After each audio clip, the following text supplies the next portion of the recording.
Muy bien, buenas tardes, ¿cómo están?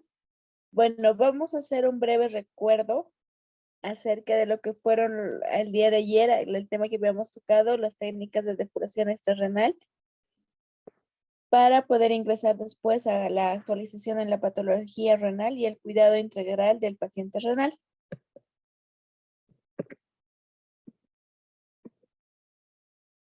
Habíamos mencionado que existen dos modalidades, tanto terapias de reemplazo renal intermitentes como terapias de reemplazo renal de tipo continuo. Las intermitentes muy similares al tipo de hemodiálisis que ya conocemos, que es la hemodiálisis intermitente, y la diálisis sostenida de baja eficiencia, que es una técnica híbrida, es decir, es una mezcla entre lo que es la técnica de reemplazo renal de tipo intermitente y continuo.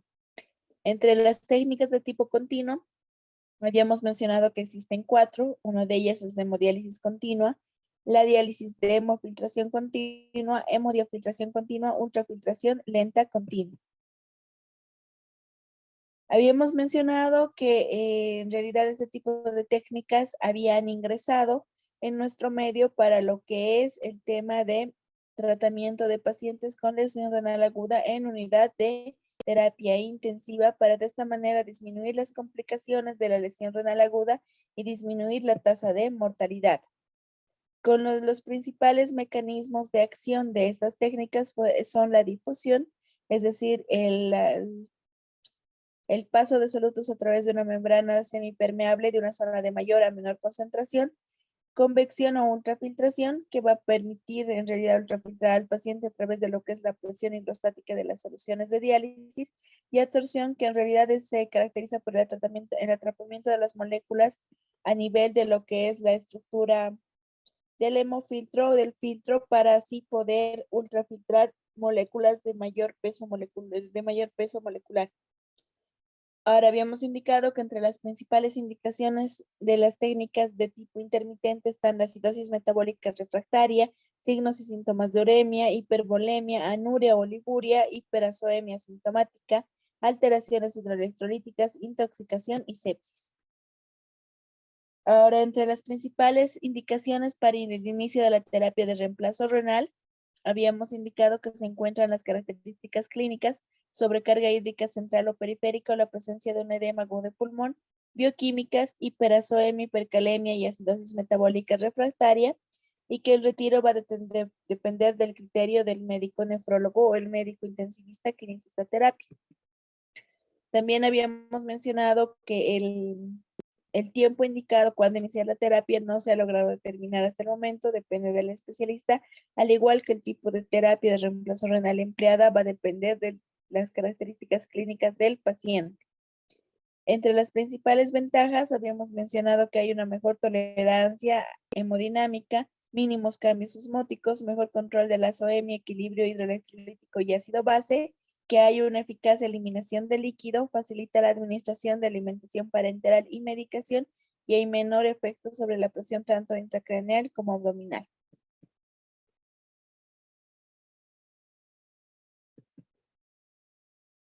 El día de ayer, habíamos mencionado las características de cada una de las terapias. Por ejemplo, en la hemodiálisis continua se caracteriza principalmente por utilizar el mecanismo de aclaramiento de solutos de tipo difusión.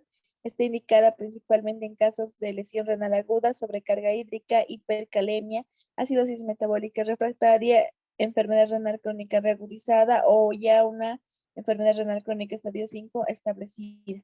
La hemofiltración se caracteriza principalmente por la convección, indicada en casos de sepsis, lesión renal aguda, sobrecarga hídrica, rhabdomiólisis y enfermedad renal crónica reagudizada. Y la hemodiafiltración, que es una mezcla de ambas técnicas anteriormente mencionadas, que va a utilizar tanto la difusión como la convección, indicada también en casos de rhabdomiólisis, sobrecarga hídrica, sepsis más lesión renal aguda y enfermedad renal crónica reagudizada. La ultrafiltración lenta continua, que es una técnica que se utiliza principalmente en aquellos pacientes con hemodinamia inestable y que llega a durar entre 8 a 12 horas con una duración variable, cual principal mecanismo es la convección, indicado principalmente en casos de sobrecarga hídrica central, insuficiencia cardíaca refractaria o diuréticos, sobrecarga hídrica post operatoria y casos de función renal con datos de sobrecarga hídrica, de función renal conservada con datos de sobrecarga hídrica para realizar la ultrafiltración de estos pacientes.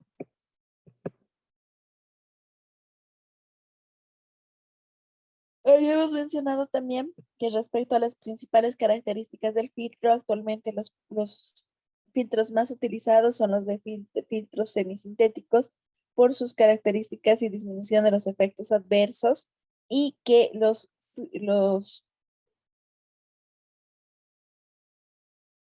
las membranas normalmente se utilizan de alta resistencia o de alto flujo. Habíamos indicado que las principales características de las soluciones o los líquidos de reposición están basadas principalmente en sustancias amortiguadoras. La principal utilizada es la de tipo bicarbonato.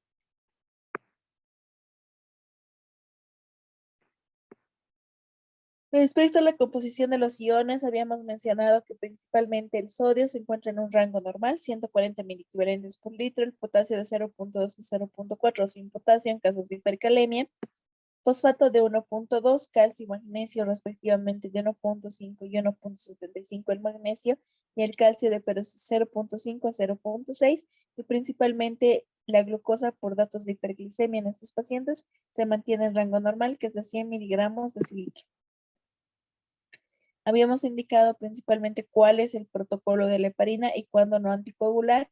Cuando no anticoagular, cuando las plaquetas están menor a 50.000, principalmente cuando el tiempo de tromboplastina activada es mayor a 60, el INR mayor a 2, sangrados espontáneos severos en esos pacientes, o la presencia de coagulación intravascular diseminada. Normalmente el protocolo es administrar un bolo de 2.000 a 5.000 unidades internacionales en línea venosa. Se espera que este se adhiera al filtro y empiece su acción a los 3 minutos. Y finalmente se puede administrar una solución continua de 500 a 1.000 unidades internacionales. El mecanismo de control es el tiempo parcial de protrombina, que puede ser arterial de 40 a 45 segundos y venosa mayor a 65 segundos. Principalmente no se deben anticoagular a los pacientes cuando hay datos de enfermedad hepática, posoperatorio inmediato, hemorragia reciente abortiva o trombocitopenia inducida por la heparina. Y hemos mencionado que otras formas de anticoagular pueden ser el citrato, por ejemplo, principalmente la lepidodina y argatroban, y entre otros anticoagulantes, la heparina de bajo peso molecular, es decir, la enoxaparina también, o la dalteparina, nadroparina, mesilato de nafanostat. Habíamos indicado las ventajas de cada uno, tanto en la heparina fraccionada, la enoxaparina y el citrato, y habíamos evidenciado que el citrato es el que tiene menor riesgo de sangrado, pero el que también tiene mayor riesgo de sobredosis por dosis inadecuada. También habíamos mencionado que el tipo de anticoagulación que se emplea en estos pacientes va a ayudar a que haya una mayor sobrevida del filtro. Habíamos hablado de las hemodiálisis intermitentes, indicando de que estas son similares a cualquier tipo de hemodiálisis realizada en un centro de diálisis 3 veces por semana con una duración de 4 horas.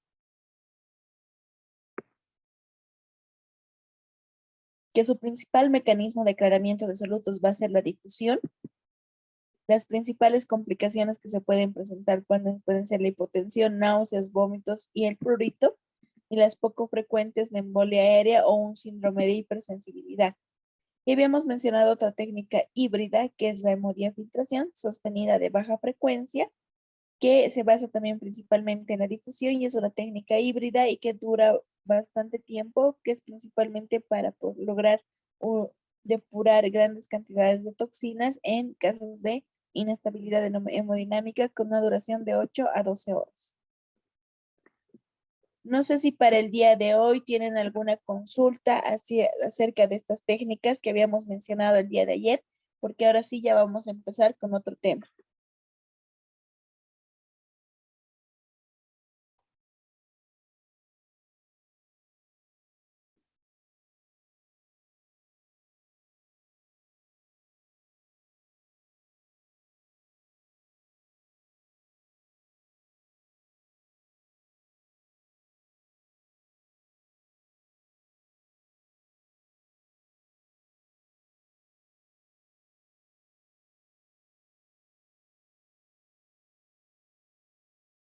Bueno, al no existir consultas, vamos a empezar con la actualización en lo que es las patologías de tipo renal y el cuidado del paciente renal.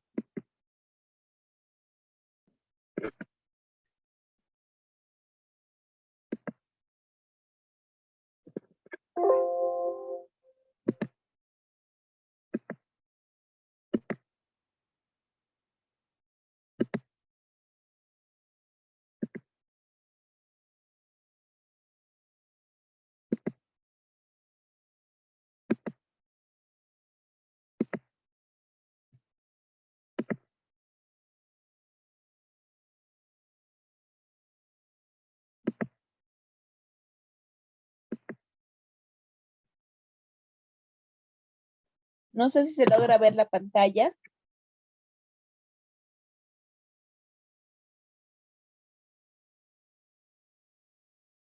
Sí, lo vemos. Ya, perfecto. Bueno, respecto a la actualización de las patologías glomerulares, vamos a tocar en realidad estas patologías porque son las más frecuentes que van a lograr ver en su práctica diaria. Y vamos a empezar hablando y diciendo que las enfermedades glomerulares se caracterizan principalmente por ser una inflamación a nivel glomerular y generalmente su etiología es de tipo inmunitaria. Tenemos tres factores desencadenantes importantes que debemos considerar. Entre ellos se encuentran lo que son los factores genéticos, los factores inmunológicos, o sea, es decir, que se depositan anticuerpos a nivel del glomérulo y esto va a incrementar la intensidad de la respuesta.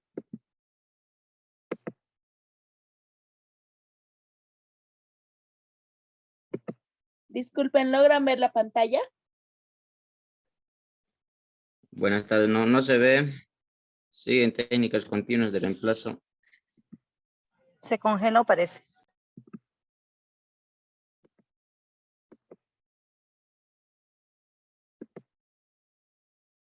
Ahora,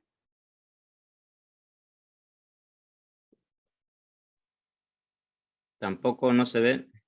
Puede dejar de compartir y volver a compartir. Ya creo que ahora sí.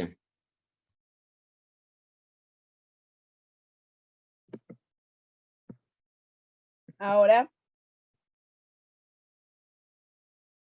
Sí, logramos ver. Sí, se ve. Perfecto, les hablaba de que vamos a hablar acerca de las patologías glomerulares, ya que son las más frecuentes que van a llegar a ver en la práctica clínica. Entonces estábamos mencionábamos de que las enfermedades glomerulares se caracterizan principalmente por una inflamación a nivel glomerular y principalmente la causa es de tipo inmunitario.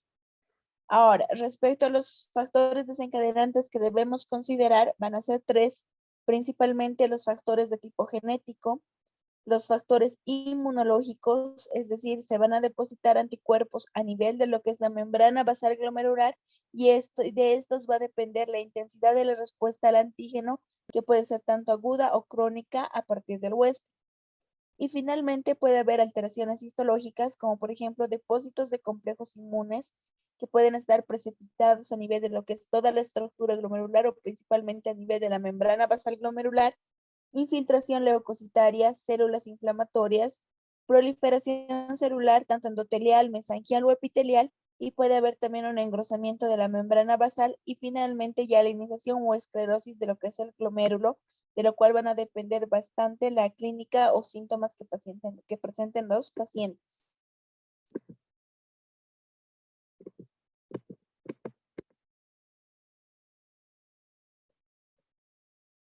Bueno, lo que hay que considerar principalmente en las enfermedades glomerulares es cuál es el mecanismo de lesión que se va a producir a nivel glomerular.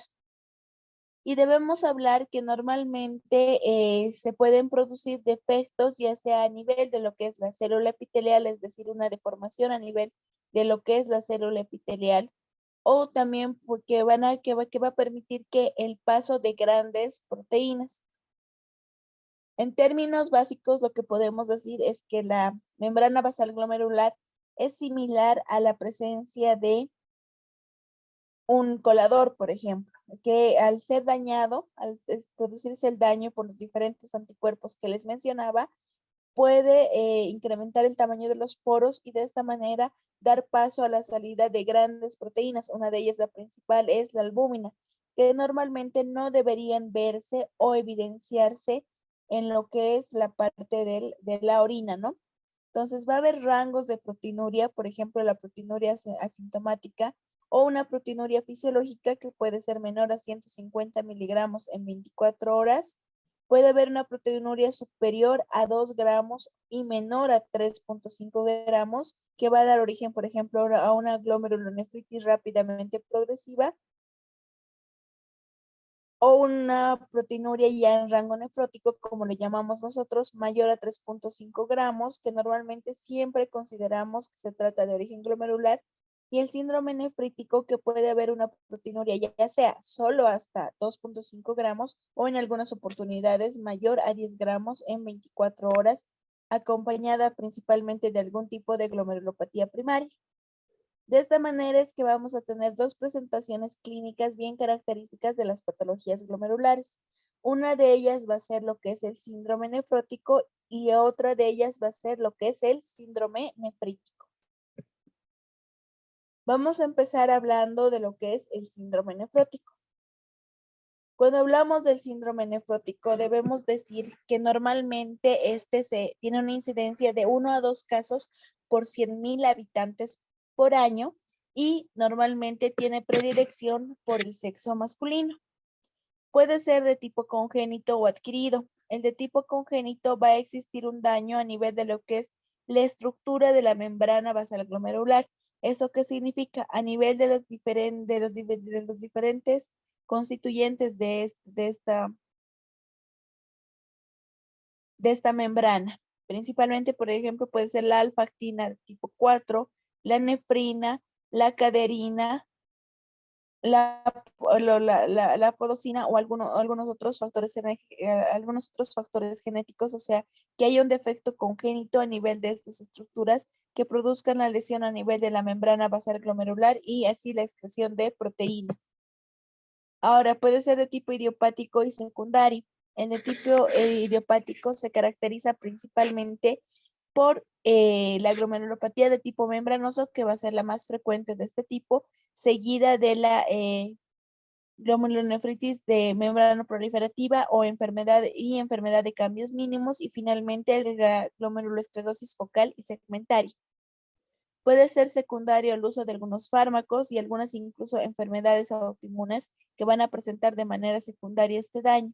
El uso de fármacos, los principales con los que se ha visto son principalmente el uso de AINES, las sales de oro que anteriormente eran muy utilizadas en el tratamiento de la artritis reumatoide y el uso de la rifampicina. En enfermedades autoinmunes principalmente se va a observar en enfermedades tales como lo que es el lupus eritematoso sistémico, la enfermedad mixta del tejido conectivo y el síndrome de Sjögren. Ahora, en la patología obstétrica, normalmente algunas pacientes embarazadas en casos de preeclampsia van a evidenciar la presencia de un síndrome nefrótico. En infecciones puede estar asociada a los portadores del virus del VIH, y en los síndromes hereditarios principalmente se presenta en los pacientes con síndrome de Alport y enfermedad de Fabry. Algunas otras patologías en las que podemos evidenciar síndrome nefrótico pueden ser la sarcoidosis y la amiloidosis, o en algunos casos como ya es la nefropatía crónica del injerto renal en pacientes trasplantados. Bien, respecto al síndrome nefrótico, debemos recordar que existe una triada característica de esta patología, y es ideal que la memoricemos porque normalmente es la forma en la que se va a llegar a presentar esta patología. Primero, inicialmente es proteinuria masiva, es decir, mayor a 3.5 gramos en 24 horas. La presencia de edema periférico, principalmente a nivel de miembros inferiores, e hipoliminemia menor a 2 gramos de cilitro o incluso menor a 3 gramos de cilitro o incluso menor a 2 gramos Silita. Ahora, a su vez, hay además de la triada característica que les he mencionado, cabe la posibilidad de que estos pacientes presenten hipertrigliceridemia, hipercolesterolemia. ¿Por qué? Porque al existir una lesión glomerular va a aumentar la permeabilidad, por lo cual se va a producir, va a aumentar la permeabilidad de lo que es la membrana basal glomerular, por lo cual va a producir, como ya habíamos mencionado, la presencia de proteinuria.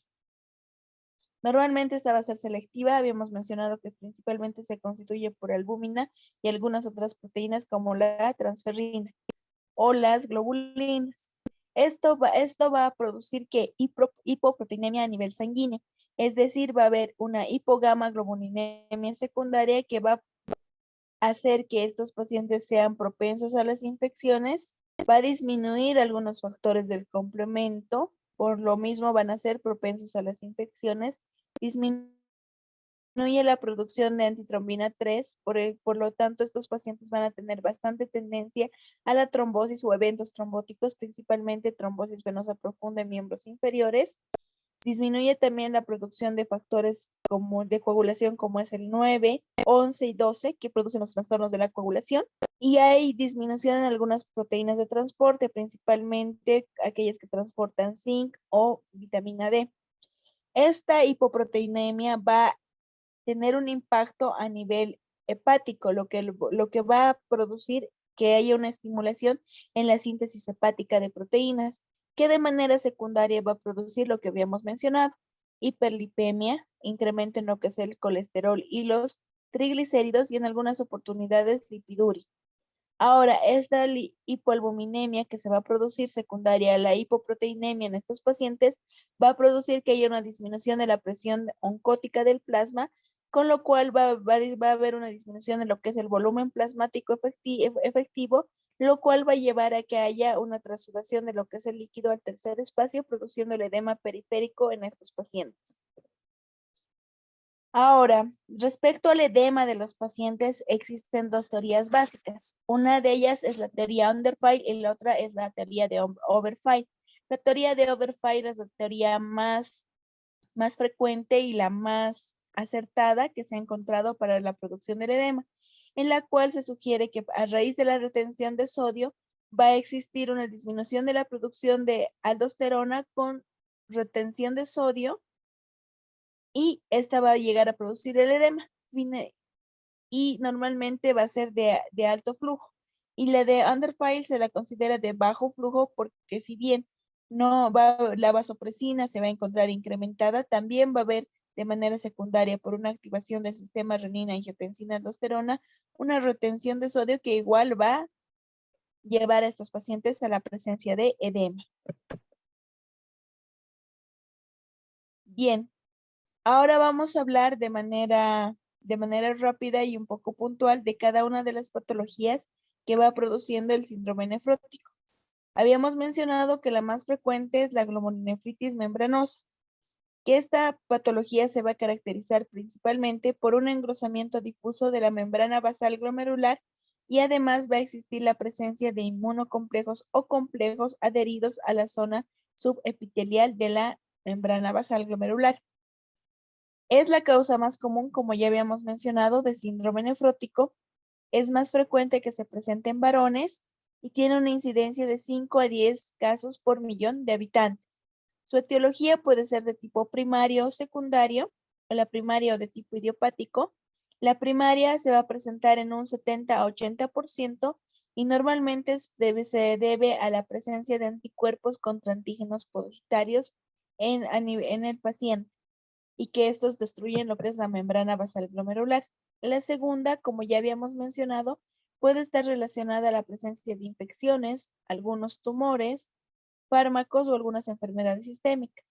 Infecciones principales en las cuales se puede asociar es a aquellos portadores del virus de la hepatitis B o C, en tumores principalmente asociado a cáncer de colon o de pulmón, y en fármacos, como habíamos mencionado, AINES y en los metales pesados, ¿no? Como los de oro o mercurio.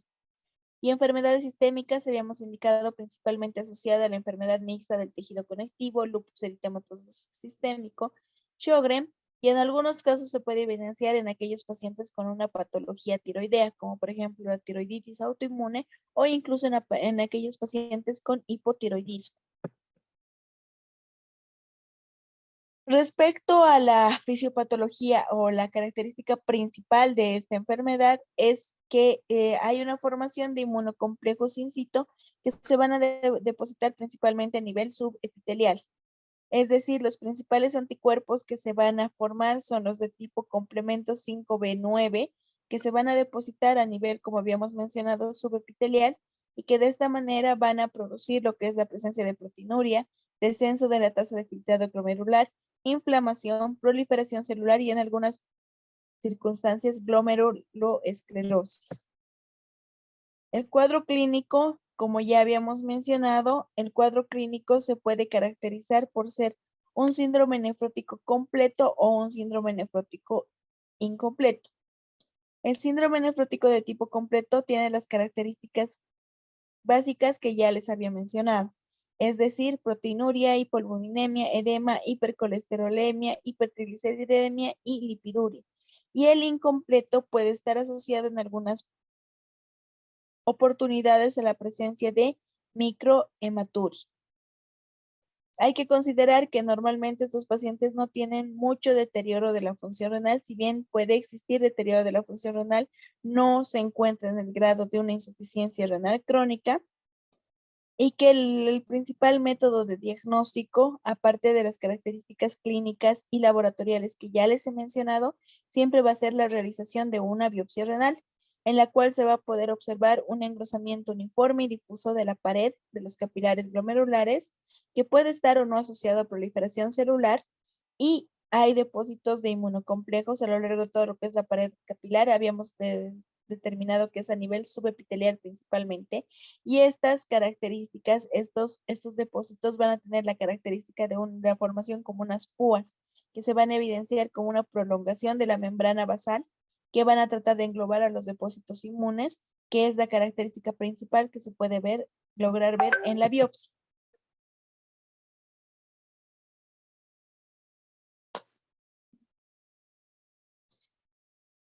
Y bueno, como les mencionaba, va a existir varios estadios, pero la principal característica va a ser la presencia de las púas por los depósitos de inmunocomplejos. Por ejemplo, en el estadio 1, si bien hay depósitos de inmunocomplejos, la pared capilar no está tan engrosada, se ve normal, el engrosamiento es mínimo, hay leve ensanchamiento y en realidad se asemeja mucho a un glomérulo en estadio normal. El estadio 2 hay un engrosamiento ya de la pared capilar glomerular y ya se evidencia la presencia de las púas en las diferentes tinciones. En un estadio 3, las prolongaciones de la membrana basal ya rodean a todo lo que son los inmunocomplejos y hay engrosamiento importante de la membrana basal glomerular. Y en el estadio 4 ya se puede evidenciar datos de esclerosis y de formación de lo que es el túbulo intersticio y de las características principales de lo que es el glomérulo. Cuando hablamos del diagnóstico diferencial entre lo que son las patologías primarias o idiopáticas y las que son de tipo secundario, tenemos algunas características clínicas y laboratoriales que las diferencian. Por ejemplo, en las primarias va a haber depósitos de C3 con ausencia de C1Q y otros marcadores de la activación de la vía clásica del complemento. Los depósitos de inmunocomplejos se van a localizar principalmente a nivel subepitelial. Predomina en las tinciones de inmunofluorescencia, las inmunoglobulinas de tipo 4, y hay ausencia de proliferación celular a nivel del glomérulo. En cambio, en las secundarias se va a evidenciar depósitos de C1Q, hay activación de la vía clásica del complemento. Los depósitos de inmunocomplejos ya pueden estar a nivel del mesangio, el subendotelio, además del subepitelio. En inmunofluorescencia podemos ver la presencia de inmunoglobulinas de tipo G1 y 3. Puede existir tanto proliferación celular mesangial y endotelial que se va a evidenciar, y hay presencia de daño a nivel de las estructuras tubuloreticulares, a nivel de las células endoteliales, principalmente cuando estas patologías se asocian a nefropatía lúpica. Ahora, ¿cuáles van a ser va a ser el tratamiento? Bueno, antes de hablar del tratamiento básico que se le va a dar a estos pacientes, lo que debemos de considerar es que van a existir siempre hallazgos de mal pronóstico. Por ejemplo, entre estos podemos considerar pacientes que sean mayores de 50 años, sexo masculino y proteinuria en rango nefrótico, es decir, que hayan sobrepasado los 3.5 gramos, o sea, de 8 a 10 gramos día, y ya haya un incremento importante de la creatinina sérica en los últimos 12 a 24 meses. Se consideran factores de buen pronóstico que se presenten en mujeres, niños y adultos jóvenes, proteinuria en rango no nefrótico y que tras iniciar el tratamiento hay una disminución progresiva en la excreción de proteínas y que disminuya lo que es que haya una mejoría de la tasa de filtrado glomerular. Puede haber datos una vez instaurado el tratamiento de remisión espontánea cuando ya la proteinuria llega a menor a 0.3 gramos durante 5 años. Remisión parcial espontánea se denomina cuando hay una proteinuria menor a 3.5 gramos en 24 horas a los 5 años. Y finalmente se considera ya una patología terminal cuando estos pacientes no han sido tratados y hay un deterioro de la función renal a los 5 años. Bien, ¿cuáles van a ser el principal tratamiento de estos pacientes? Hay que considerar en estos pacientes que lo primero que debemos realizar son medidas básicas de tratamiento. Principalmente, ¿cuáles van a ser? En casos de que el paciente tenga hipertensión, se debe mantener valores de tensión arterial menor a 120/80. Se debe tratar inicialmente lo que es el edema. ¿Con qué medidas? Restricción de la sal de tipo estricto menor a 2 gramos en 24 horas. Si hay datos de anasarca, se puede iniciar el tratamiento con diuréticos de ACE, diuréticos tiacídicos para realizar un doble bloqueo en estos pacientes y ayudar a la depresión de volumen de estos pacientes. Y si persistiera la presencia de sobrecarga hídrica, se puede recurrir a la diálisis de tipo agudo solo para ultrafiltrar a este paciente.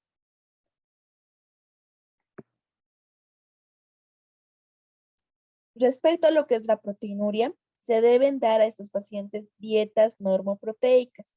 No se debe reducir la ingesta de proteínas en estos pacientes porque a menor ingesta va a haber mayor activación de lo que es la síntesis de proteínas a nivel hepático y se va a volver un círculo vicioso y más bien va a incrementar la proteinuria. Por eso la dieta debe ser normoproteica. Se pueden utilizar algunos mecanismos antiproteinuria que pueden ser tanto el uso de IECAS y ARA2, como también el uso de la vitamina D. Se debe tratar la hiperlipemia principalmente con dietas estatinas o fibratos y principalmente se debe considerar la anticoagulación. La anticoagulación se debe establecer frente a los siguientes eventos: que hay antecedentes de un tromboembolismo pulmonar previo o datos de trombosis venosa previa, que la albúmina esté menor a 2 gramos en 24 horas, que la proteinuria sea masiva mayor a 10 gramos en 24 horas, que hayan antecedentes de cirugía o de inmovilización prolongada en los pacientes o en casos de insuficiencia cardíaca grado 4. Se debe asociar en estos pacientes antiagregación plaquetaria. El principal que podemos utilizar es aspirina a una dosis de 100 miligramos día. Ahora, respecto a lo que es el tratamiento inmunológico. Se debe tratar todos los pacientes, más que todo cuando hay deterioro de la función renal, pero es mejor iniciar este tratamiento cuando existe o no existe deterioro de la función renal. Bien, la forma de tratamiento va a ser la combinación principalmente de corticoides y ciclofosfamida mediante lo que es el esquema que nosotros conocemos con el nombre de esquema de Ponticelli. ¿Esto qué significa? Que se va a administrar al paciente bolos intravenosos de metilprednisolona, 1 gramo diario durante los 3 primeros días y ya una disminución progresiva de lo que es la prednisona hasta una dosis de 0.5 miligramos kilogramo día durante el mes restante. Luego se debe administrar durante el segundo, cuarto y sexto mes la administración de ciclofosfamida, ya sea oral o intravenoso, a una dosis de 2 miligramos kilogramo día. Repitiendo este esquema en el tercer mes, se debe repetir el primer esquema, es decir, se debe administrar los bolos de ciclo de metilprednisolona, intercalando con lo que es los bolos de ciclofosfamida. Ahora bien, en casos de recaídas o en casos de refractariedad al tratamiento, podemos recurrir al tratamiento con ciclosporina a una dosis de 3.5 a 5 miligramos kilogramo día, siempre acompañada de esteroides, o tacrolimus a una dosis de 0.05 a 0.075 miligramos kilogramo 10, que puede ir o no acompañado de esteroides.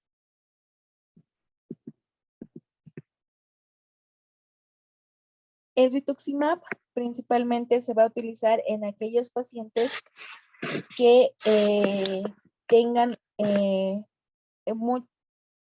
un deterioro progresivo y agresivo de lo que es la función renal. Principalmente se debe considerar en esos pacientes. Las dosis empleadas se utiliza 375 miligramos metro cuadrado. Puede recibir una dosis cada 4 semanas, una o 2 dosis más, o hasta llegar hasta la tercera dosis. Y finalmente, también se puede realizar un esquema con lo que es la ciclofosfamida. Cuando se puede repetir el primer esquema de tratamiento en estos pacientes cuando no se ha llegado a la refractariedad completa de lo que es la enfermedad tras el primer esquema. Se puede volver a repetir el esquema con ciclofosfamida. Bien, si hasta acá no tienen alguna consulta, vamos a tratarlo. Si tienen ninguna pregunta, vamos a continuar con lo que es el síndrome nefrítico. El síndrome nefrítico principalmente se va a caracterizar por ser un síndrome de aparición brusca y siempre va a ser secundario un proceso inflamatorio agudo y difuso de todos los glomérulos.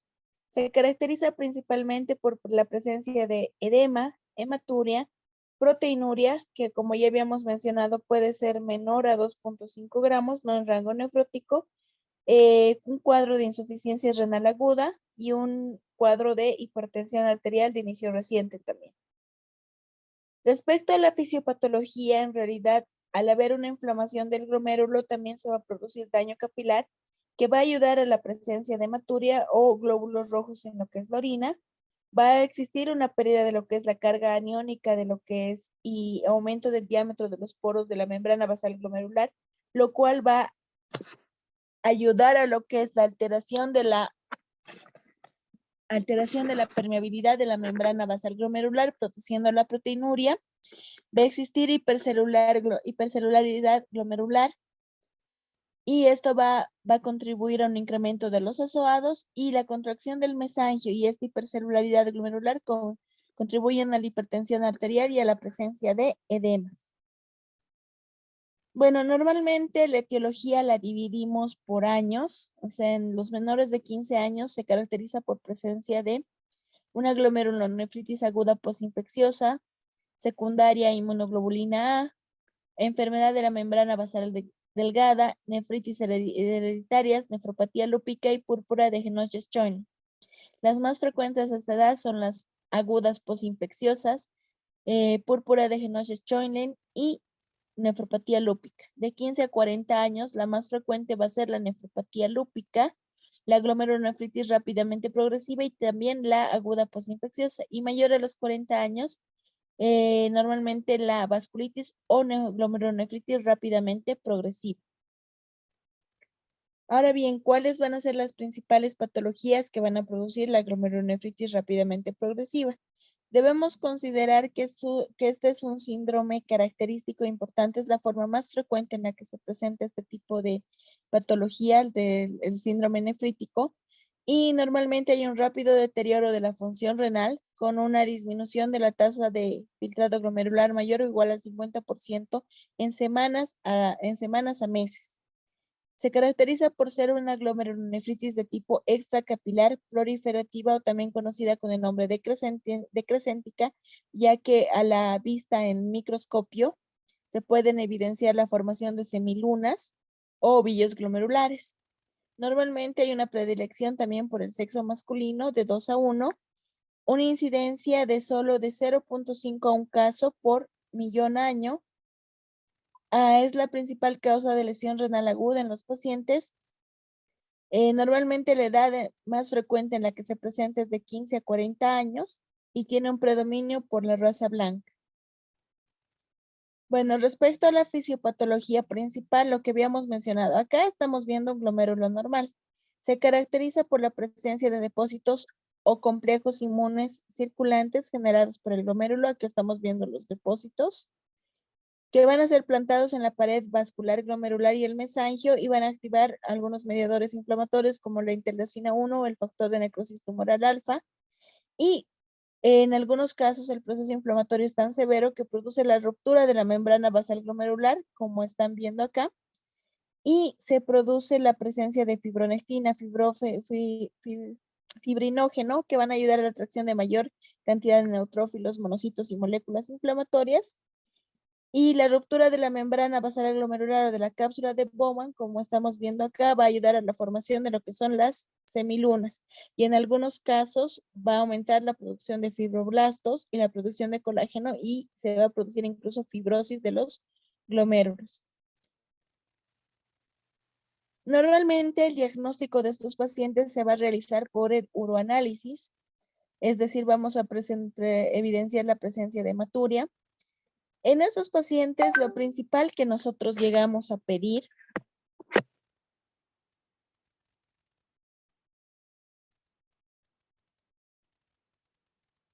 es el examen general de orina, que es un elemento muy básico con el que contamos más bien en todos los centros, y nosotros lo llamamos sedimento urinario activo. ¿Qué significa eso? Que tenemos la presencia de hematuria, presencia de leucocituria en ausencia de infección geniturinaria, o sea, en ausencia de algún tipo de infección. Y normalmente los eritrocitos que se eliminan en este tipo de sedimentos son de tipo dismórficos por su paso por la membrana basal glomerular. Normalmente los eritrocitos dismórficos en la orina solamente son del 10% y el 90% tienen la forma regular. Ahora, cuando se produce algún tipo de patología urinaria, como por ejemplo un incremento del tamaño de la próstata, donde vemos una hematuria en estos pacientes, normalmente los eritrocitos eliminados son normocitos, es decir, no hay alteración en su forma. Ahora, en la ecografía de estos pacientes podemos ver riñones de tamaño normal, pero que sean hiperecogénicos, es decir, con una alteración en lo que es la relación corteza-médula. Y lo principal que debemos sospechar en estos pacientes es pedir un adecuado perfil inmunológico. Entre estos estaría un ANA-anti-DNA, C3, C4, ANCA-C, ANCA-P, crioglobulinas, inmunoglobulinas, descartar algún tipo de infección, principalmente portadores del virus de la hepatitis B, C y VIH, e incluso descartar la presencia de artritis reumatoide. ¿Cómo se va a clasificar la glomerulonefritis rápidamente progresiva? Son cinco tipos. Los más utilizados son los 4 primeros. Se caracterizan por depósitos de inmunoglobulina G, o sea, antimembrana basal glomerular, depósitos glanulares de inmunoglobulinas o mediado por complejos inmunes. La tercera de tipo pausinmune, es decir, mediado por anticuerpos antinucleares o anticitoplasmáticos, o sea, los ANCAs, ANCA-P o ANCA-C. Combinación de los dos tipos, tipo 1 y 3, que es muy poco frecuente, y la de tipo 5, que es muy poco frecuente, también muy rara, la vasculitis renal pausinmune ANCA negativo. Normalmente los ANCAs suelen salir positivos. El primer tipo de glomerulonefritis, o también llamada glomerulonefritis antimembrana basal glomerular, se caracteriza por las siguientes características clínicas. No se evidencia hemorragia pulmonar o idiopática. Puede evidenciarse hemorragia pulmonar, que es conocida con el nombre de enfermedad de Goodpasteur. Puede estar asociada a algún tipo de nefropatía membranosa o puede presentarse de nuevo en el trasplante renal de los pacientes al ser el origen una enfermedad de tipo ALP. El síndrome de Goodpasteur tiene predominio masculino y se presenta normalmente de 18 a 35 años. Se lo conoce normalmente con el nombre de síndrome de riñón-pulmón y es la forma más frecuente en la que se presenta, con la presencia de expectoración pulmonar, o sea, de presencia de sangrado pulmonar y también daño o impacto renal. Solamente el 10% afecta solo riñón o solo pulmón y tiene una mortalidad del 80%. Se caracteriza porque existe una falla renal aguda, ya sea anúrica o oligúrica, hemoptisis y la presencia de disnea y la presencia de hematuria macro o microscópica. El diagnóstico principalmente se va a realizar a través de lo que es el hallazgo de los anticuerpos antimembrana basal glomerular y un incremento importante de los niveles de azoados. Se puede realizar una biopsia pulmonar o una biopsia renal para aclarar el diagnóstico. Y en esta biopsia se va a evidenciar los depósitos lineales, como estamos viendo acá, lineales, de lo que son las inmunoglobulinas G en la membrana basal glomerular o incluso en la membrana basal alveolar.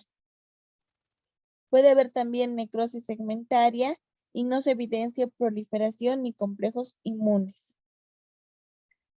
En la inmunofluorescencia se va a caracterizar por la presencia importante en la cápsula de Bowman y en la membrana basal glomerular de inmunoglobulina G y complementos del tipo C3. El tratamiento va a estar principalmente en corticoterapia, bolos de metilprednisolona 1 gramo por 3 días y hasta reducir la dosis a prednisona de 1 miligramo kilogramo de peso. Se puede añadir al tratamiento ciclosporina a dosis de 0.5 a 0.75 gramos metro cuadrado cada 3 a 4 semanas por 3 meses o incluso se lo puede extender a una dosis de 6 meses a una dosis de 1.5 a 2 miligramos kilogramo de día, dependiendo de si en estos pacientes logramos llegar a la remisión.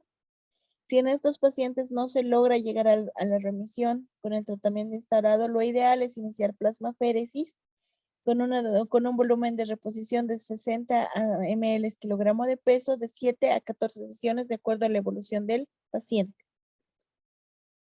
Ahora bien, las glomerulonefritis por depósito de complejos inmunes normalmente se asocia a procesos infecciosos como puede ser de tipo endocarditis o de tipo estreptocócica. Se puede asociar con otras nefropatías, como por ejemplo la nefropatía membrano proliferativa o enfermedad por depósitos densos, y normalmente está asociada a enfermedades sistémicas, como por ejemplo el lupus, la vasculitis o las crioglobulinemias mixtas.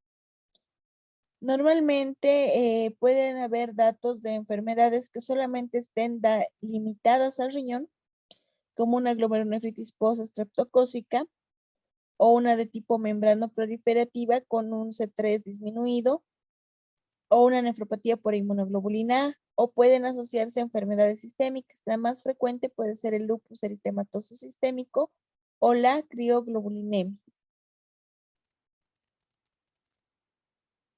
Como habíamos mencionado, una de las causas más frecuentes de este tipo de depósito de inmunocomplejos va a ser el lupus eritematoso sistémico o nefropatía lúpica.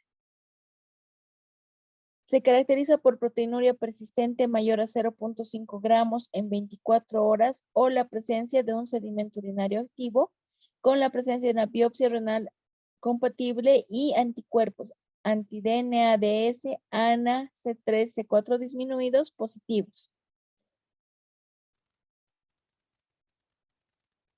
Normalmente el 90% de los pacientes requiere realizar la biopsia y un 50% afecta a nivel renal.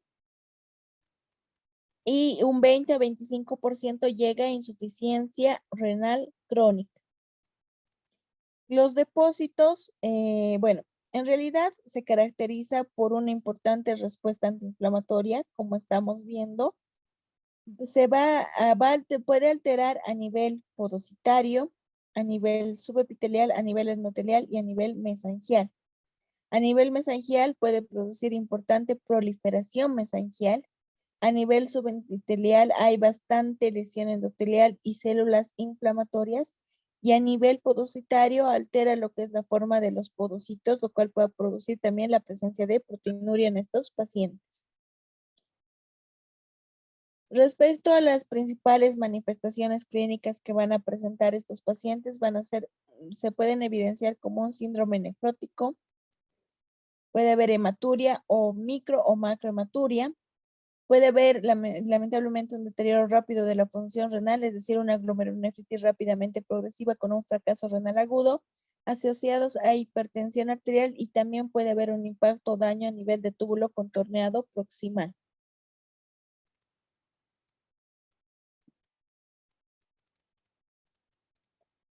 Ahora, ¿cuáles van a ser las principales indicaciones de biopsia renal en estos pacientes? Cuando la proteinuria ya ha sido confirmada y esta es mayor a 0.5 gramos en orina de 24 horas y hay un deterioro inexplicado de la función renal. Ahora, ¿cuáles van a ser las indicaciones para repetir la biopsia renal una vez que ya tengamos diagnóstico?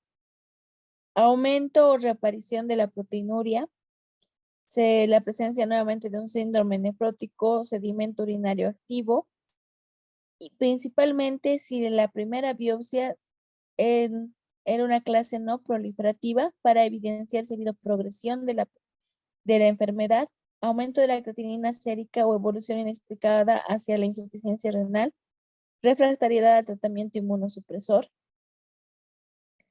No sé si no se ha logrado determinar si la enfermedad está activa o es crónica y que alguna sospecha de alguna nefropatía que no esté asociada con lupus. Debemos considerar que respecto a la clasificación de la nefropatía lúpica tenemos 6 clasificaciones, una de tipo normal, donde no se evidencia diferencia con los glomérulos normales, mesangio proliferativa, focal y segmentaria, difusa proliferativa, membranosa y esclerosante. Algo muy importante que se debe considerar en lo que es la nefropatía lúpica, se debe considerar que existe un solapamiento entre las clasificaciones, es decir, puede coexistir una tipo 3 con una tipo 5, una tipo 3 con una tipo 4, que son las más agresivas, o incluso una tipo 2 con un tipo 3. Entonces, siempre hay que estar muy pendientes de estos pacientes y por eso el control de estos pacientes, tanto clínico como médico, debe ser estricto. Ahora, algo muy importante que se debe considerar en estos pacientes es qué tipo de lesiones podemos evidenciar en la biopsia renal, si estas son crónicas o activas, porque de esto va a depender la intervención médica inmediata. Si tenemos lesiones activas, todavía puede haber un cierto nivel de recuperación de la función renal. Entre estas tenemos las glomerulares y tubulointersticiales. Entre las glomerulares podemos evidenciar hipercelularidad endocapilar, necrosis fibrinoides, semilunas celulares, trombos hialinos o infiltración leucocitaria glomerular importante, y en las tubulointersticiales infiltración de células mononucleares a nivel de región tubular. En las lesiones crónicas ya lo que vamos a evidenciar a nivel glomerular ya es esclerosis glomerular, ya sea segmentaria o global, semilunas fibrocelulares, y a nivel de túbulo intersticial también se va a evidenciar ya fibrosis intersticial o atrofia tubular. Como habíamos mencionado, existen diferentes clases. Vamos a mencionar las características principales de cada uno. Por ejemplo, en la clase 1, que es una nefritis lúpica mesangial mínima, los glomérulos son normales, hay mínimos depósitos mesangiales y la creatinina normalmente suele estar dentro de parámetros normales y puede ser solamente un hallazgo casual. La nefritis lúpica proliferativa mesangial ya se va a evidenciar depósitos mesangiales, puede haber incluso depósitos subepiteliales o subendoteliales, ya se va a evidenciar datos de proteinuria con microhematuria, es decir, características de un síndrome nefrótico. En la de tipo 3 ya se va a evidenciar algún tipo de lesión porque ya va a haber proliferación extracapilar, puede haber lesiones tanto activas o inactivas y pueden estar afectados menos del 50% de los glomérulos. Ya hay la presencia de proteinuria, hematuria, hipertensión, se evidencia datos de una insuficiencia renal aguda. Ya en la clase 5, que es la nefritis lúpica difusa, y hay una lesión de más del 50% de los glomérulos, hay depósitos difusos subendoteliales, puede o no haber lesiones mesangiales y puede o no ir acompañadas de lesiones activas o crónicas. Normalmente ya hay un título elevado de los anticuerpos anti-DNADS, ahí el complemento está consumido o disminuido, y normalmente son estos los pacientes que llegan a evolucionar a una insuficiencia renal crónica. Finalmente, la clase 5, nefritis lúpica de tipo membranoso, ya los depósitos se encuentran ya en todo lo que es el glomérulo, o sea, la infiltración ya es de tipo global. Y normalmente este grado es el grado que ya se encuentra en hemodiálisis porque el impacto renal es tan importante que lo más seguro es que este paciente evolucione a terapia de reemplazo renal de tipo crónico. Se caracteriza por más lesiones crónicas. Finalmente, la nefritis lúpica esclerosada, ya como están viendo, no existen ya glomérulos, su forma normal se ha perdido totalmente, entonces estos pacientes ya son los que se encuentran en diálisis.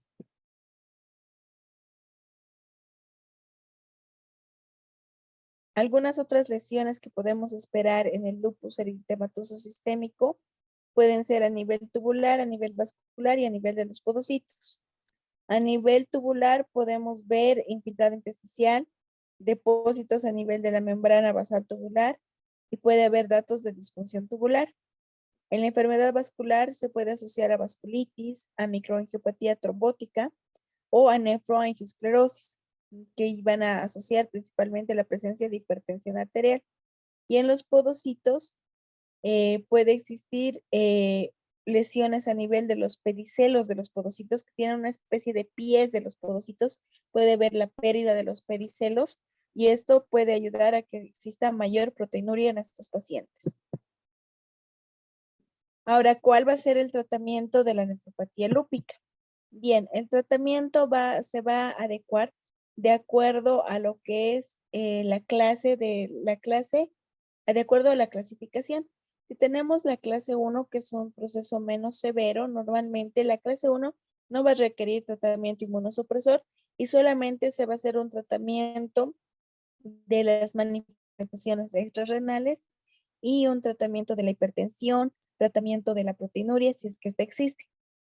La clase 2 se van a tratar también las manifestaciones extrarrenales. Cuando la proteinuria es menor a 1 gramo día, se instauran los tratamientos antiproteinúricos y cuando es mayor a 1 gramo día, se pueden también instaurar ya otros tratamientos, principalmente en base a bloqueantes del sistema renina, angiotensina, aldosterona, y se pueden iniciar dosis bajas de inmunosupresor, como ser prednisona o azathioprina. ¿Cuál va a ser el principal objetivo del tratamiento? Principalmente tenemos un tratamiento de inducción que es principalmente inducir a la remisión precoz del brote del paciente y evitar la evolución a la cronicidad. Puede durar entre 3 a 6 meses.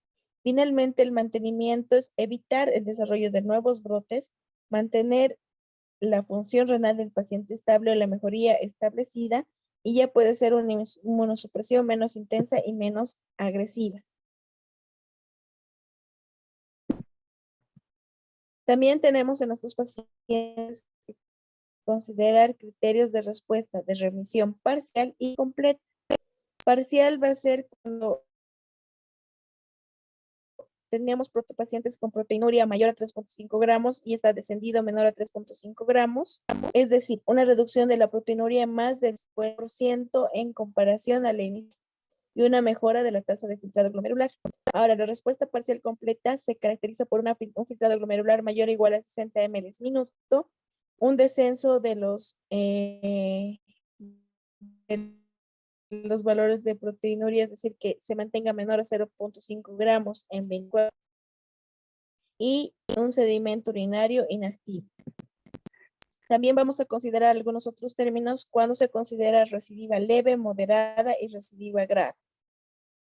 Recidiva leve es cuando ya se evidencia la presencia de un sedimento urinario activo, pero este es leve, o sea, los glóbulos rojos son menor a 15 y no hay hematíes dismórficos. La recidiva moderada es cuando ya hay un incremento de la creatinina, cuando estaba menor a 2, de 0.2 a 1 miligramo de decilitro, y cuando estaba mayor a 2, de 0.4 a 1.5 miligramos decilitro. Y la proteinuria hay un incremento de 0.5, hay un incremento mayor a 1 gramo, de 0.5 un incremento mayor a 2 gramos, y mayor a 1 gramo hay un incremento de 2 veces del cociente proteinuria creatinuria. La recidiva se considera grave cuando en realidad ya hay un incremento del cociente de proteinuria y creatinuria mayor a 5.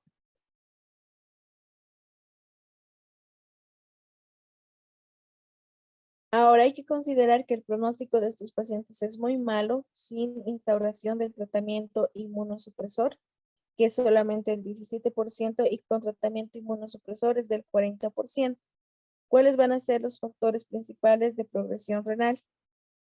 Que el lupus se haya expresado en pacientes menores de 30 años, el sexo masculino, que sean de origen africano, que se haya tardado en iniciar el tratamiento inmunosupresor, que se haya tardado mucho tiempo en lograr la remisión del tratamiento, niveles muy bajos del complemento, que la respuesta sea parcial y no hayamos llegado a una remisión completa, que haya una actividad en el síndrome de Sleday importante del lupus, que haya presencia de hipertensión arterial y que el tratamiento se haya realizado con bajas dosis de inmunosupresión sin considerar la situación clínica del paciente.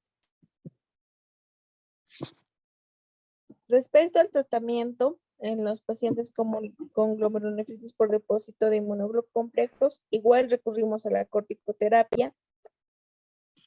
Igual los tratamos con ciclofosfamida e incrementamos la dosis de acuerdo al estado del paciente, y si el paciente no mejora, igual también recurrimos a lo que es el uso de plasmaféresis. Ahora, respecto a la glomerulonefritis pauciinmune o asociada a ANC, también conocida con el nombre de poliangitis macroscópica, granulomatosis más poliangitis, síndrome de Church-Strauss, o también conocida con el nombre de vasculitis limitada a riñón, que puede ser asociada también al uso de fármacos. La forma más frecuente de la presentación en nuestro medio va a ser la poliangitis de Wegener o la granulomatosis más poliangitis. Posteriormente está la poliangitis microscópica y finalmente la de Church-Strauss y la de tipo pauciinmune o limitada a riñón. La de tipo pauciinmune normalmente se caracteriza por una vasculitis de pequeños vasos. La afectación glomerular es en el 90% de los pacientes. Se presenta igual en ambos sexos. La edad de presentación es normalmente de 60 a 70 años. Se caracteriza por lesiones cutáneas, púrpura, petequias o úlceras o una necrosis distal, y es P-ANCA positivo. El síndrome de Church-Strauss es una angitis de tipo alérgica. Normalmente se presenta en pacientes con antecedentes de asma. Su edad de presentación es 45 a 50 años. Tiene predominio por el sexo femenino. Se caracteriza por la formación de granulomas y depósitos de eosinófilos, ya sean histológicos o periféricos. Puede ser ANCA-P o ANCA-C positivo. La granulomatosis más poliangitis, o también conocida como la granulomatosis de Wegener actualmente, se caracteriza principalmente por alteraciones a nivel de lo que es el tracto respiratorio, principalmente sinusitis, epistaxis. Pueden tener algunos pacientes nariz sencilla de montar, hay lesiones pulmonares, puede haber tos, hemoptisis o algunos infiltrados y nódulos. Los principales criterios para el diagnóstico indican que existe inflamación oral, es decir, úlceras orales o la presencia de sinusitis, alteraciones en la radiografía de tórax, la presencia de un sedimento urinario activo que se acompaña también de una biopsia compatible con algún tipo de inflamación granulomatosa o algún tipo de lesión de tipo extravascular en arteria o arteriola. Ya habíamos mencionado que también se va a caracterizar por la presencia de lesiones activas o crónicas. Y bueno, el tratamiento va a ir dirigido principalmente al grado de deterioro de la función renal. Si la creatinina está menor a 1.7, el tratamiento inicial va a ser inicialmente prednisona o metotrexate o asociado de ciclofosfamida. Si la creatinina es menor a 5.6, se va a utilizar prednisona y ciclofosfamida hasta lograr la remisión. Si no se logra la remisión, se puede añadir metrotexate o azatioprina, y si no se logra aún así la remisión, se puede añadir el tratamiento con micofenolato. Ahora, cuando ya el compromiso es severo, se puede añadir el tratamiento con prednisona, o sea, los bolos de ciclofosfamida, los bolos de metilprednisolona, prednisona, ciclofosfamida, y utilizar el tratamiento con plasmaféresis. Ahora bien, un tratamiento que se puede añadir en caso de que no se logre la remisión de la enfermedad esté muy agresiva es el tratamiento con rituximab, igual a una dosis de 375 miligramos por metro cuadrado, o incluso el uso de ciclosporina endovenosa. Lo ideal en estos pacientes es lograr que haya recidiva, que en casos de que haya recidiva y haya remisión parcial, o lo ideal en estos pacientes es lograr que haya por lo menos una remisión parcial de la enfermedad, si no logramos por lo menos la completa. Ahora, en casos de recidiva o resistencia, normalmente el principal tratamiento que se utiliza es el esquema en base a ciclofosfamida o rituximab. No sé si hasta acá tienen alguna consulta o alguna duda.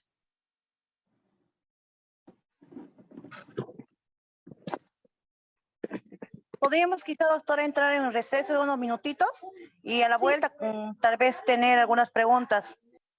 Sí, está bien, perfecto. Muy bien, entramos en receso entonces. Muchas gracias.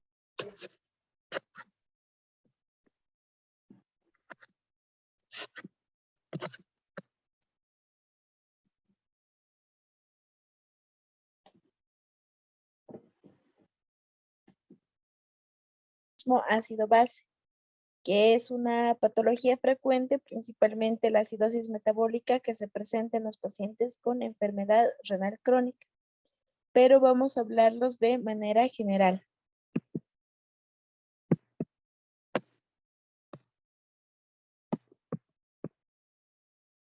Bien, cuando hablamos de los trastornos del metabolismo ácido-base, lo principal que debemos conocer son los parámetros normales que tiene una gasometría arterial.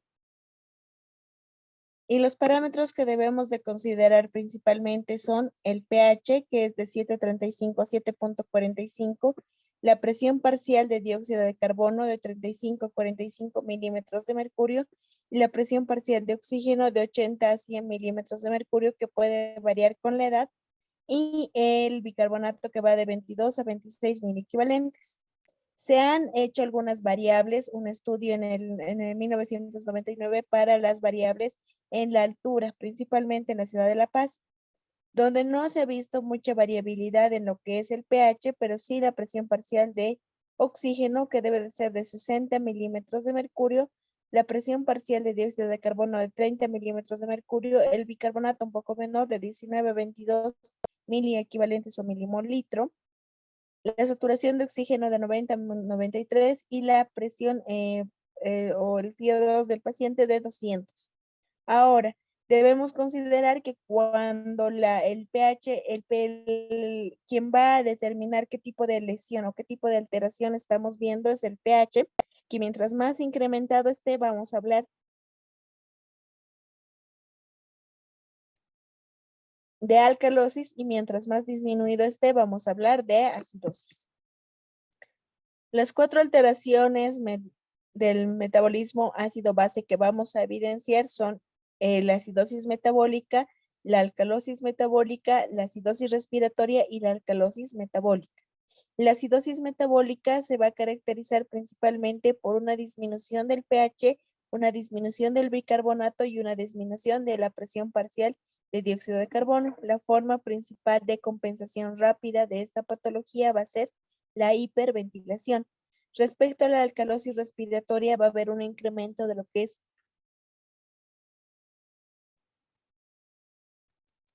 el pH, el bicarbonato, la presión parcial de dióxido de carbono, que se va a compensar rápidamente con la presencia de hipoventilación.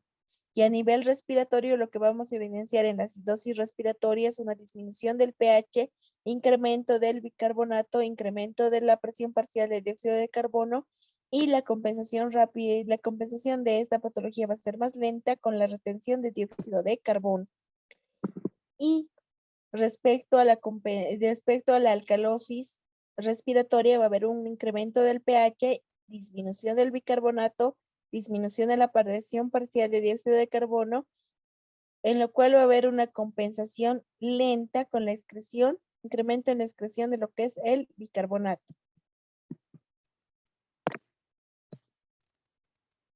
Bien, hablando inicialmente de lo que es la acidosis metabólica, debemos recordar que la acidosis metabólica se basa principalmente y se divide en función de lo que es el valor del hiato aniónico. ¿Qué es el hiato aniónico? El hiato aniónico representa en realidad los aniones que no son medidos, es decir, fosfatos, sulfatos, proteínas y ácidos orgánicos. Se lo puede calcular mediante la siguiente fórmula. Sodio más potasio menos la suma del cloro más el bicarbonato del paciente. Ahora bien, las acidosis con IAT comentado normalmente predomina la ganancia de ácido, ya sea endógeno o exógeno, y son las acidosis de tipo normoclorémicas. Y las acidosis con hiato aniónico normal predomina la pérdida de bicarbonato al exterior del organismo y se denominan acidosis hiperclorémicas. Entonces, ahora también hay que considerar un aspecto, que hay ciertas circunstancias, como por ejemplo la hipoalbuminemia, que pueden modificar las características del hiato aniónico y por eso se ha creado una nueva fórmula, que es el hiato aniónico más 0.25 por 4.4 por la albúmina plasmática del paciente. Esto normalmente se suele presentar en presencia de grandes cantidades de proteínas catiónicas, como por ejemplo mieloma múltiple, hiperlipemia o intoxicación con yodo bromo. Son muy poco frecuentes. Ahora, ¿cuáles van a ser las principales causas de lo que es una acidosis metabólica con anion gap elevado o normoclorémicas? Van a ser la cetoacidosis diabética, la acidosis láctica, la insuficiencia renal crónica y la rhabdomiólisis o intoxicación por algunos alcoholes como por ejemplo etanol, etilenglicol, metanol. Ahora bien, con anion gap normal van a ser aquellas de tipo hiperclorémica, por ejemplo las pérdidas digestivas de bicarbonato, diarrea, fístulas pancreáticas o pérdidas renales como la acidosis tubular renal o el uso de algunos fármacos como por ejemplo la acetosolamida o algunos diuréticos distales, por ejemplo los diuréticos tiacídicos.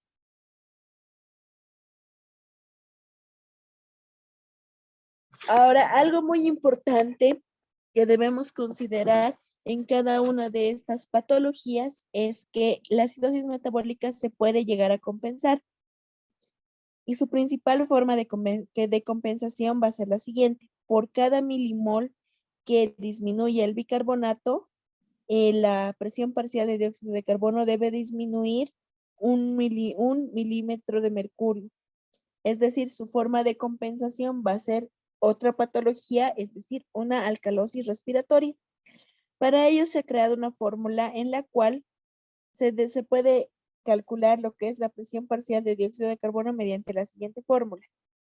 1.5 por bicarbonato más 8 y el resultado puede tener una variación de más o menos 2 milímetros de mercurio. Por ejemplo, si tenemos un pH de 7.2, un bicarbonato de 14 y una presión parcial de dióxido de carbono de 20 milímetros de mercurio, si realizamos esta fórmula, lo que podemos decir que si este cuadro estuviera compensado, aproximadamente en la gasometría podríamos ver una presión parcial de dióxido de carbono de 26 más menos 9 milímetros de mercurio. Ahora, algo importante que debemos considerar en estos pacientes es que la acidosis metabólica debe ser tratada, es decir, se debe de administrar normalmente bicarbonato. Para ello se debe realizar lo que es el cálculo del déficit de bicarbonato, que es de 0.6 por peso corporal por el bicarbonato deseado menos el bicarbonato medido.